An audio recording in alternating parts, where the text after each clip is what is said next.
বন্ধুরা, আজকে আমি আপনাদের সামনে একটি চটজলদি ব্রেকফাস্ট রেসিপি নিয়ে চলে এসেছি। রেসিপিটির নাম হলো কাট স্যান্ডউইচ।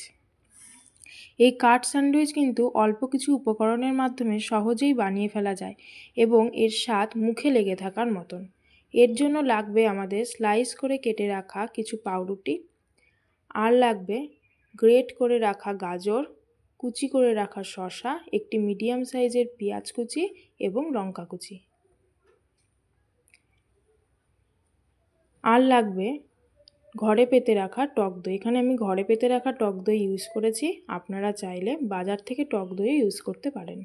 এবার আমি এক এক করে সবজিগুলো সব দিয়ে দেব। টক দইটা কিন্তু অবশ্যই আপনারা 1 ঘন্টা ধরে জল ঝরিয়ে রেখে দেবেন। আমার সমস্ত সবজি দেওয়া হয়ে গেছে। এবার আমি পরিমাণ মতন লবণ এবং 1 টিস্পুন গোলমরিচ গুঁড়ো দিয়ে মিশ্রণটিকে ভালো করে মিশিয়ে নেব।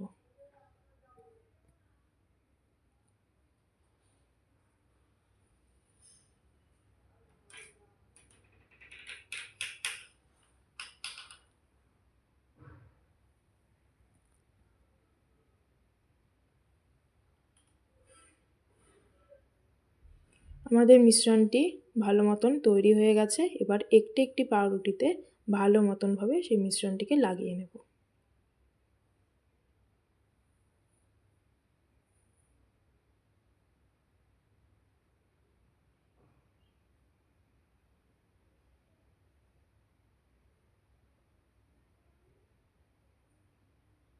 আমাদের সবকটি পাউরুটিতে মিশ্রণ লাগানো হয়ে গেছে। এবার একটা একটা করে পাউরুটি সবকটার উপর চাপা দিয়ে দেব।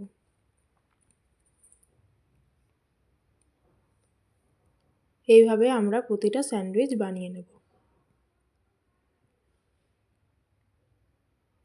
মাত্র অল্প কিছু উপকরণে এই স্যান্ডউইচ রেসিপিটি কিন্তু একদম মুখে লেগে থাকার মতন হয়। আপনারা কিন্তু বাড়িতে এটা অবশ্যই ট্রাই করে দেখবেন, আর যদি ভালো লাগে অবশ্যই আমার কমেন্টে এসে বলবেন। এবার চলে যাব পরের স্টেপে। কড়াই বসিয়ে দিয়েছি এবং তাতে 1 চামচ বাটার দিয়ে দিয়েছি। বাটারটা মেল্ট হওয়া পর্যন্ত অপেক্ষা করব। আমাদের বাটার মেল্ট হয়ে গেছে। এবার পাউরুটিগুলো দেব।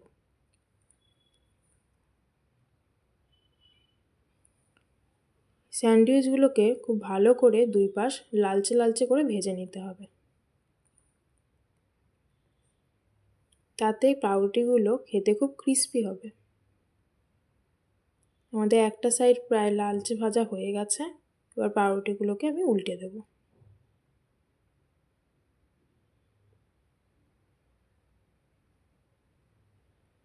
আমাদের সবকটি পাউরুটি ভাজা হয়ে গেছে। এবার একটি একটি করে প্লেটে সার্ভ করব।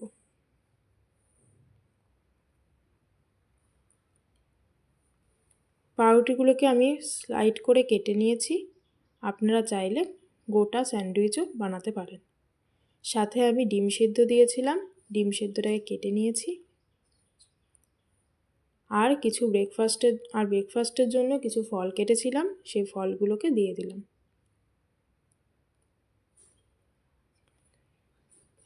এই হলো আজকের একটি ব্রেকফাস্ট প্লেট। আপনারা কিন্তু বাড়িতে অবশ্যই ট্রাই করবেন, আর ভালো লাগলে ভিডিওটি লাইক, শেয়ার অ্যান্ড সাবস্ক্রাইব করে দেবেন। আজকের মতো তবে এখানেই আসি। দেখা হবে পরের ভিডিওতে। টাটা।